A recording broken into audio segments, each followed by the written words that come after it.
La salle entière retint son souffle quand Julien Dubois désigna la porte et déclara d'une voix inébranlable « J'épouserai la première femme qui franchira cette porte. » Les invités rirent, jusqu'à ce qu'elle entre. Un uniforme de nettoyage, un regard méfiant, des mains calleuses par le labeur. Le silence se mua en une tension palpable. Et lui, il tint parole. Ce fut un acte impulsif, ou peut-être un appel désespéré à trouver un sens. Mais il ne savait pas qu'en choisissant Gabrielle, il ne changerait pas seulement sa vie, il changerait la sienne aussi, pour toujours. C'était un vendredi soir, au Cercle des Lys, un sanctuaire exclusif pour l'élite industrielle. Un lieu où chaque rire semblait calculé, chaque toast masquait une négociation, et chaque présence, un coup stratégique. Julien Dubois était assis à la tête d'une table en acajou, entouré de dirigeants et de politiciens, mais totalement détaché de tout. Il jouait avec la glace de son whisky, comme pour narguer le destin. « La prochaine femme qui entrera par cette porte, » annonça-t-il levant son verre, « je l'épouserai. » Certains ricanèrent, d'autres affichaient des expressions d'ennui. Jusqu'à ce que la porte s'ouvre. Et personne ne bougea un muscle. C'était Gabrielle. Un t-shirt délavé orné du logo du club, un pantalon en jean sale, un chariot de nettoyage traînant derrière elle. Ses yeux balayèrent la pièce comme si elle s'attendait à être ignorée, comme d'habitude. Mais Julien se leva, et d'une voix basse et résolue, il réitéra « C'est elle. Je ne reviendrai pas sur ma parole. » Julien Dubois n'était pas un homme connu pour son impulsivité. À 42 ans, il affichait l'impeccable façade de ceux qui vieillissent avec beaucoup de temps, des crèmes coûteuses et un silence soigneusement gardé. Il était l'unique héritier du groupe Dubois, une puissance pharmaceutique qui alimentait la fortune de familles entières et les secrets de bien d'autres. Sa mère était décédée jeune. Son père, le docteur Henry, était un parangon de discipline brutale. Les vrais hommes ne montrent pas de faiblesse, une phrase que Julien avait entendue plus que tout autre. Il suivait chaque dictat à la lettre. Il grandit solitaire, obtint son diplôme à la Sorbonne, épousa la femme que son père approuvait, eut un fils, les perdit tous deux dans un accident de voiture alors qu'il assistait à une conférence en Suisse. Depuis lors, Julien se contentait de fonctionner. On le voyait à des galas de charité. Il signait des dons de plusieurs millions d'euros, apparaissait en couverture de magazines. Mais une fois la porte de l'appartement-terrasse fermée, tout devenait silencieux. Il cuisinait en solitaire, dormait peu. Il vivait sans question et sans réponse. Cette nuit-là au club, ce qui semblait de la bravade était en vérité un plaidoyer voilé. Pas pour l'amour, mais pour la surprise. Quand il vit Gabrielle entrer, les épaules affaissées, l'uniforme usé et un regard mêlant résilience et peur, Julien n'y vit pas une blague. Il vit quelqu'un qui semblait aussi déplacé qu'il se sentait lui-même chaque jour. Tandis que d'autres regardaient avec dédain ou retenaient leur rire, lui la vit vraiment. Et pour un homme comme Julien, c'était déjà trop. Son meilleur ami, Marc, se pencha et murmura « Tu es fou, annule ça tout de suite ». Mais Julien ne scia pas. Il ne répondit pas. Soudain, une vie entière de contrôle et de calcul sembla vide. C'était comme si le monde l'incitait à faire quelque chose sans stratégie, quelque chose de profondément humain, et il le fit. C'est là, à cet instant précis, que l'histoire commença à déraper. Gabrielle Fournier ne savait pas ce qui faisait le plus mal, les regards stupéfaits des gens ou le silence de Julien, qui la regardait simplement comme si elle était un spécimen rare. Elle avait 29 ans, mais portait l'expression de quelqu'un qui avait vécu 2 fois plus longtemps. Elle travaillait de nuit au nettoyage du Cercle des Lys depuis 2 ans, depuis que sa mère, également femme de ménage, était morte d'un cancer que la société avait tenté de masquer avec de l'ibuprofène. Cette nuit-là, sa collègue eut un malaise et lui demanda de ramasser des verres oubliés dans le salon de réception. Gabrielle hésita. Elle n'avait jamais aimé cet étage, la façon dont les regards la transperçaient comme si elle était invisible. Mais elle avait besoin de ce service supplémentaire. C'est alors qu'elle entra et vit tout le monde la regarder, par impulsion, peut-être de la colère, peut-être de la fierté. Elle resta immobile, attendant le premier éclat de rire. Mais Julien se leva et dit, de la même voix calme, « Voudriez-vous dîner avec moi ?» Elle eut envie de rire, ou de crier, ou de s'enfuir, mais quelque chose dans son ton, qui n'était pas moqueur, la fit hésiter. Ils s'assirent. Elle ne savait que faire des couverts, comprenait à peine le menu. Il ne posa pas de questions. Il commanda juste 2 plats et une bouteille de vin. Elle mangea à peine. « Puis-je partir ?» demanda-t-elle doucement. « Vous pouvez, » répondit-il. « Mais si vous souhaitez rester, vous pouvez le faire aussi. » Le lendemain, Gabriel se réveilla dans une suite aux draps de coton égyptien et aux fenêtres de la taille d'une pièce entière. Des vêtements neufs étaient pliés sur un fauteuil. Et un mot, « Si vous voulez parler, je serai au café, sans hâte. » Elle hésita, pensa à fuir. Mais elle descendit. Et les jours suivants, Julien fit l'impensable. Il la présenta comme son invitée à des événements, l'emmena dans un salon de haute couture, engagea quelqu'un pour lui enseigner les vins, l'étiquette, l'art. Elle essaya de suivre, essaya d'être digne. Pour la première fois depuis longtemps, elle sentit qu'elle pouvait peut-être appartenir à un autre endroit. Il y avait de l'espoir, petit, mais vibrant, jusqu'à la soirée. C'était un événement caritatif, grouillant de caméras. Elle portait une robe bleu clair, empruntée à une consultante en images. Ils entrèrent, main dans la main. Et en quelques secondes, elle entendit le premier rire. Comme c'est mignon, un projet social avec des talons hauts. Elle s'arrêta. Il ne le fit pas. Et c'est là qu'elle comprit. Ce n'était peut-être pas de l'amour, mais un spectacle. Le lendemain matin fut silencieux. Gabriel se réveilla seul dans la même suite. Les vêtements de la soirée avaient été récupérés par quelqu'un qu'elle ne vit jamais, qui faisait toujours tout inaperçu, comme elle. Le miroir de la salle de bain montrait encore des traces de maquillage, mais il ne montrait plus rien d'elle. Elle se regarda avec une étrange étrangeté. Elle ne se reconnut pas dans ce reflet domestiqué, poli, propre. Elle eut envie de pleurer, mais ne savait même pas par où commencer. Elle descendit prendre un café. Julien était déjà là, lisant le journal comme si rien ne s'était passé. Elle s'assit. Il commenta quelque chose sur un nouveau projet environnemental. Elle fit semblant d'écouter. Et ainsi de suite, pendant les jours suivants. Il l'emmena à des séances avec un orthophoniste, organisa une visite avec un photographe portraitiste et la présenta discrètement à un éditeur qui voulait polir son image publique. Elle souriait, hochait la tête, apprenait à être quelqu'un qu'elle n'était pas. Pendant ces quelques heures libres, Gabriel retournait à l'hôpital, où sa sœur, Sophie, suivait un traitement pour une maladie auto-immune. Julien payait les factures sans difficulté, mais Gabriel cachait à sa sœur ce qu'elle vivait. Elle lui disait seulement qu'elle travaillait avec un homme d'affaires important. Elle mentait avec l'espoir qu'à un moment donné, cela devienne vrai. Mais ce ne fut pas le cas. En silence, elle s'éteignit. Elle dormait peu, évitait les miroirs, mangeait par obligation. Quand elle parlait, c'était sur le bon ton, avec des mots mesurés. Elle semblait vivre la vie d'une autre femme. Une femme inventée pour correspondre au moule d'un monde jamais fait pour elle. Jusqu'à la nuit de l'événement de la Fondation du Bois. C'était une célébration publique du nouvel engagement social de l'entreprise. Julien fit un discours. Il cita l'importance de l'inclusion et de la dignité humaine. Pendant qu'il parlait, Gabriel resta au fond de la salle, à côté des assistants et des serveurs. Une femme la prit pour une serveuse. Une autre demanda « Vous faites partie de l'équipe de production ?» Gabriel sourit, mais à l'intérieur, elle s'effondrait. Cette nuit-là, de retour dans la suite, elle attendit que Julien enlève sa veste, desserre sa cravate, éteigne son téléphone, et puis elle parla. « Je n'appartiens pas ici. » Il s'arrêta.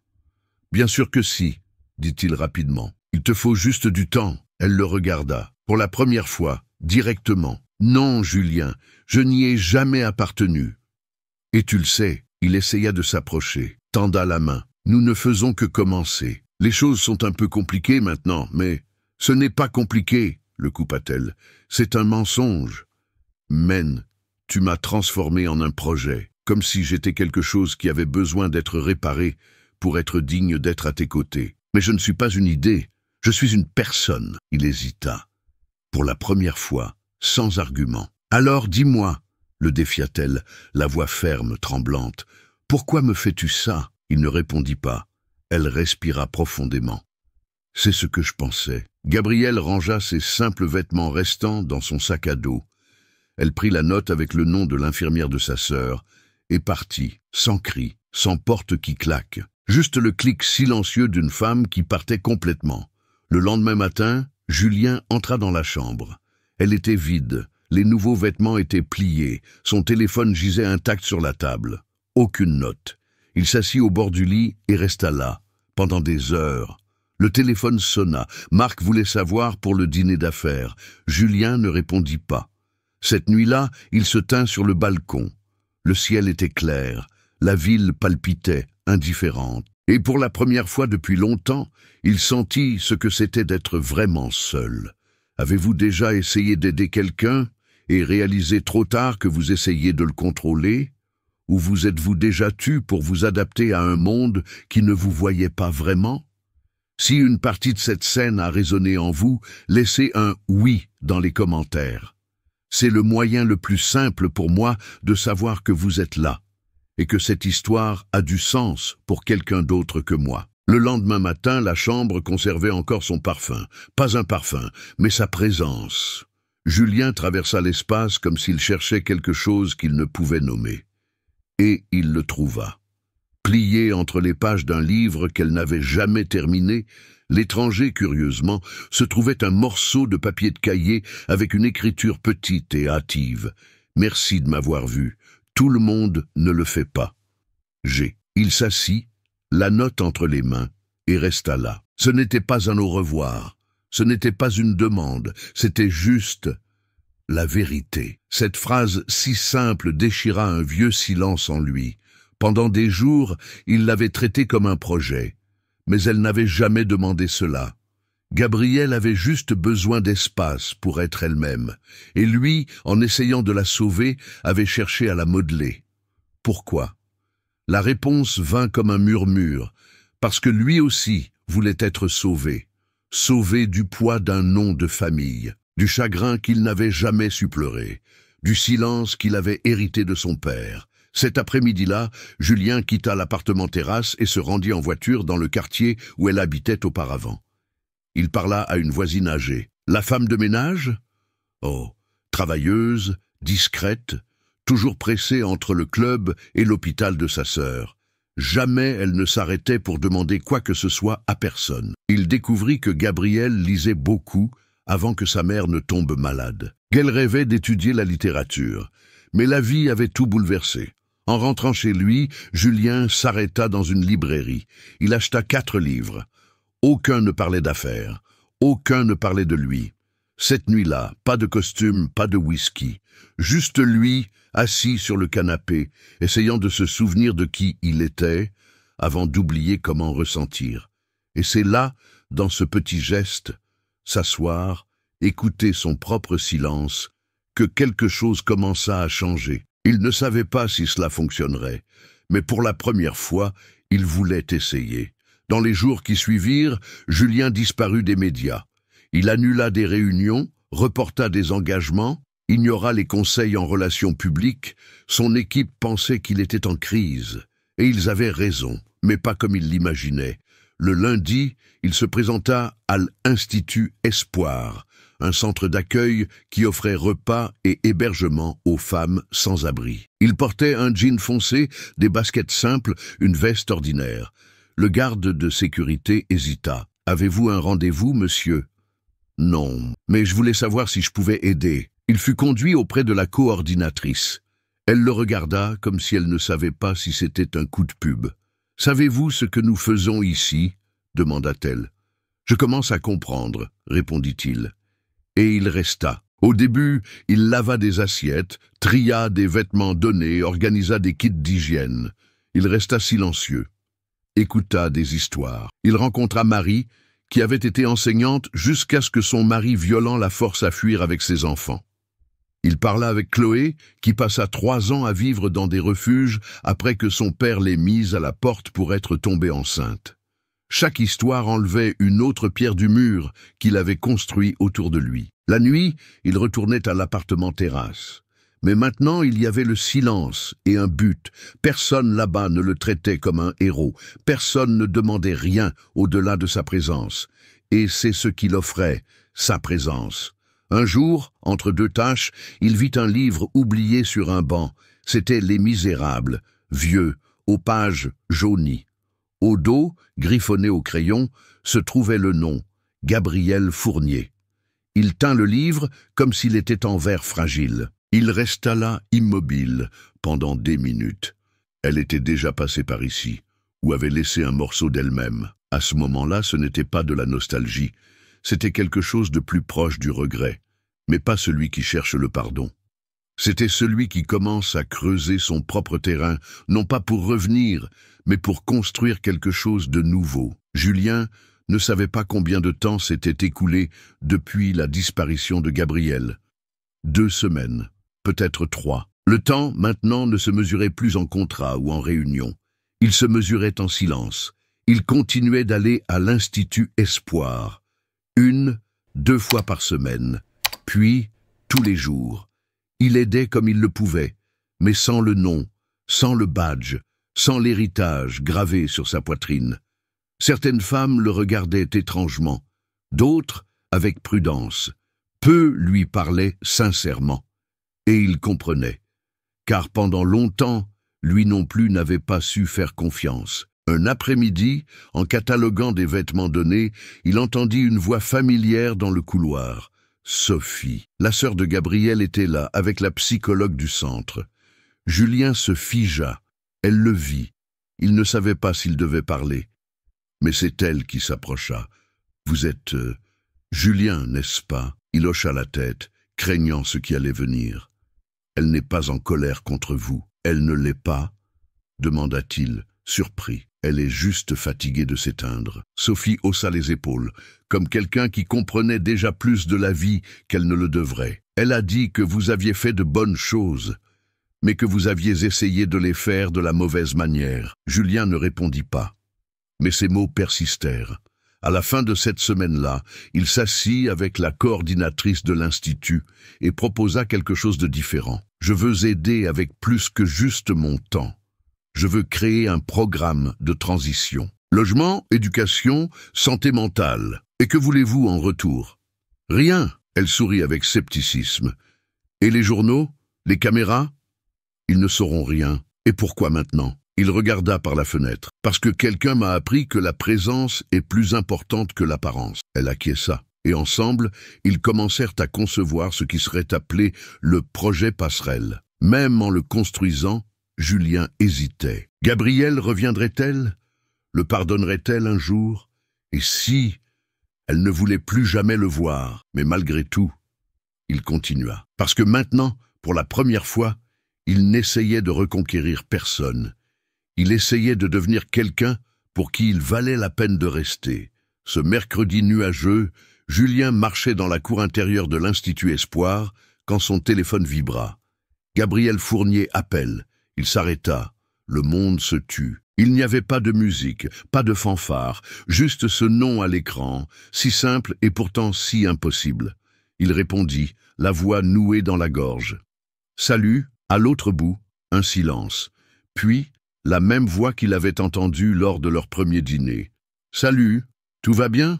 demanda-t-il comme si cela avait un sens. « On peut parler ?» dit-elle doucement. « Quand tu veux. » Aujourd'hui, à l'ancienne gare routière de la place de la République, près du kiosque. Je serai là. À 17h32, il arriva.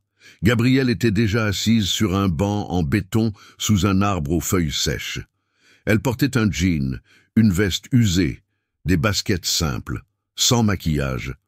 Et pourtant, elle était entière. Il marcha lentement, comme quelqu'un qui a peur de gâcher ce qui n'a même pas commencé. « Salut !» dit-il. « Tu es venu ?» répondit-elle. « Je serai toujours venu. » Il s'assit à côté d'elle, sans la toucher. L'air entre eux était épais, mais pas hostile. « J'ai vu ce que tu faisais, » dit-elle sans préambule. « Le projet, les actions, et toi !» Il baissa les yeux. « Je ne l'ai pas fait pour toi.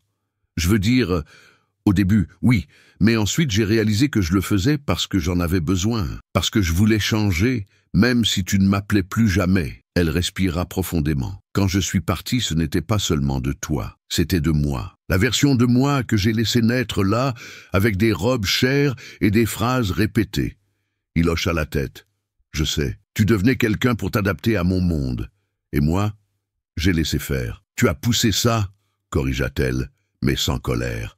Mais maintenant, je vois que toi aussi, tu essayais de t'adapter à un monde qui n'était même plus le tien. Julien tourna lentement son visage. Je voulais te transformer en quelque chose qui s'intégrerait à mon histoire, parce que je ne savais pas comment coexister avec quelqu'un qui me montrait tout ce que je n'étais pas. Humain, provoqua-t-elle. Fragile, silence. Je ne sais pas si j'ai suffisamment changé, dit-il finalement, mais j'essaie. Et aujourd'hui, si tu veux repartir, je comprends. Je ne voulais juste pas partir sans te dire que je suis reconnaissante. Tu m'as montré qui j'étais, et ça a fait mal, mais ça m'a aussi libérée. Elle le regarda, vraiment, comme elle l'avait fait lors de ce premier dîner. Et puis, d'un geste calme, elle tendit la main. Je ne promets rien. Mais peut-être pouvons-nous commencer par une promenade. Son sourire était petit, mais réel. J'aimerais beaucoup. Ils marchèrent côte à côte le long du trottoir fissuré de l'ancienne gare, sans se toucher, sans hâte, sans avoir besoin de dire quoi que ce soit de plus. La semaine suivante, Gabrielle apparut à l'Institut Espoir, non pas en tant que visiteuse, mais en tant que bénévole. 3 mois plus tard, un matin d'automne, la cafétéria de l'Institut Espoir était calme. Gabrielle coupait du pain pour le petit déjeuner commun. Elle portait le même tablier bleu que toutes les autres femmes de l'équipe. Ses cheveux étaient attachés sans artifice. Un livre de poésie glissait dans la poche arrière de son pantalon. Julien était à ses côtés, organisant les plateaux. « Tu as parfaitement coupé le pain aujourd'hui », commenta-t-elle sans le regarder. « Je deviens utile », répondit-il avec un sourire presque joueur. C'était comme ça maintenant, simple, ils ne vivaient pas ensemble, ils n'avaient pas de statut sur les réseaux sociaux, ils ne prenaient pas de photos lors d'événements, mais ils étaient présents, l'un dans la vie de l'autre. Gabrielle avait repris ses études. Elle s'était inscrite à un cours de littérature du soir. Julien partageait son temps entre le projet Passerelle et des réunions discrètes avec des investisseurs qui acceptaient de réorienter l'entreprise vers l'innovation sociale. Sophie allait bien. Parfois, elle passait les après-midi avec eux, assise au milieu des livres, des séries télévisées et du silence. Un après-midi pluvieux, tous les trois restèrent dans l'appartement de Gabrielle, mangeant de la pizza sur le sol du salon. Sophie prit une photo. Gabrielle, sans maquillage, avec de la sauce tomate sur sa chemise. Julien pieds nus. Rien ne correspondait, et tout avait un sens. Quelques jours plus tard, elle tendit à Julien la photo développée. « Tu as l'air heureux ici », dit-elle. Il regarda, et pour la première fois le crut. « Je le suis ». Le bruit de la ville se mêlait au son des assiettes et des conversations à l'institut. Personne là-bas ne savait ce qu'ils avaient été, seulement ce qu'ils étaient en train de devenir. Gabrielle commença à aider à la coordination du programme, mais refusa le poste officiel. « Je ne veux pas monter en grade, » dit-elle. « Je veux être proche. » Elle ne changea pas pour s'adapter. Il n'essaya plus de la modeler. Ils construisirent quelque chose au milieu, ni à elle, ni à lui. Ce n'était pas un conte de fées. C'était réel. Il y avait des défauts, des trébuchements et des jours de silence, mais il y avait de la vérité. Et Julien, enfin, n'avait plus besoin d'une scène. Un banc à ses côtés suffisait, et le son de la vie qui se déroulait sans effort. Elle ne devint pas princesse. Il ne devint pas héros, mais ensemble, ils apprirent à être humains. Gabrielle apprit qu'elle n'aurait plus jamais besoin de se rétrécir pour s'adapter. Son histoire, avec toutes ses marques et ses détours, était suffisante. Et plus que cela, elle était digne. Elle n'avait pas besoin d'être polie, ni sauvée, ni réinventée. Elle avait juste besoin d'être vue, telle qu'elle était. Julien, quant à lui, découvrit que le contrôle, aussi sophistiqué soit-il, est une prison. Il passa toute sa vie à essayer de construire un monde parfait. Mais ce fut dans l'imperfection de Gabrielle qu'il trouva un véritable reflet. Il avait toujours pensé qu'il devait laisser un héritage, un nom sur des bâtiments, une fondation avec sa signature, un enfant pour suivre ses traces. Mais il apprit que le plus grand héritage est invisible. C'est la façon dont vous transformez ceux qui vous entourent. C'est quand quelqu'un dit « Merci de m'avoir vu » et que vous répondez « J'ai enfin appris à regarder ». Leur histoire ne se termine pas avec une bague ou un hôtel. Elle se termine, ou peut-être commence, avec le respect, le choix et la présence. Et peut-être là réside la réponse pour beaucoup d'entre nous. Et vous, combien de fois avez-vous essayé de changer quelqu'un en pensant que c'était de l'amour ?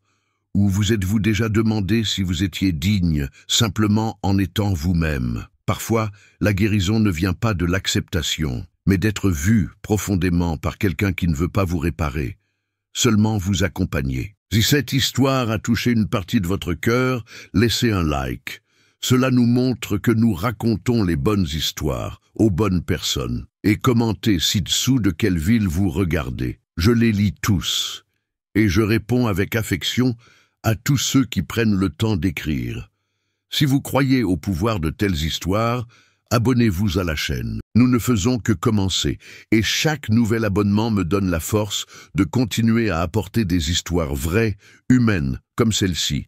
Et ne partez pas maintenant.